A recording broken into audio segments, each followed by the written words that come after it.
Hey everyone, I'm Sean for Blue Pizza Reviews, and welcome to my review for The Light Between Oceans.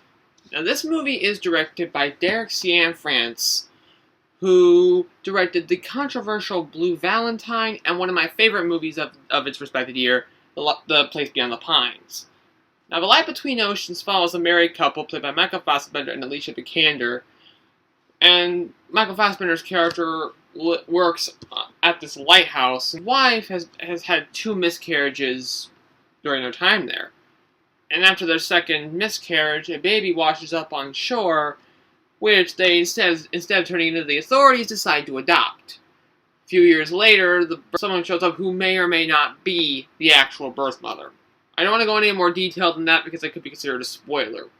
Now, when I first saw the trailer for this movie, I was looking forward to seeing it. I really do like this director, and I do like the cast members. And Alicia Vikander has been going really strong after her Oscar win last year. I've heard a lot of criticisms around this movie, and some of it is deserved. I still can't bring myself to harp on this movie too much because I thoroughly enjoyed this movie. The biggest thing for me that really worked for me were the performances, particularly by Vikander, who was eyeing another Oscar nomination for this performance. I'm not going to say that this is the best performance of the year necessarily, but it's by far one of the best.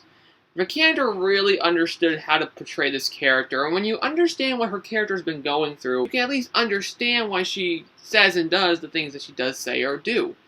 And yeah, you don't agree with it, but you can at least understand it.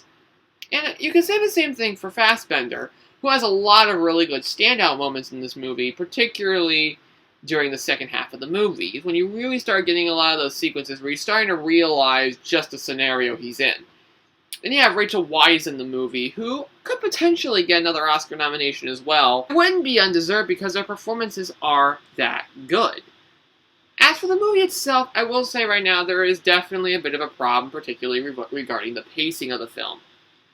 Once the film gets going and gets past its first few minutes, which are very clunky and clearly trying to develop characters, when it gets past that point, we start getting into some of the good parts of the movie, and it really begins to get interesting.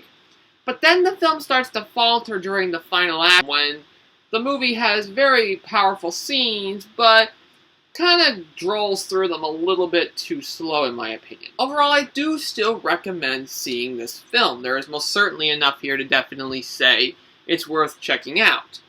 It is not my favorite movie of the year, nor would I even say it's one of the year's 10 best movies necessarily, and I doubt very greatly they'll end up making that distinction by the end of the year.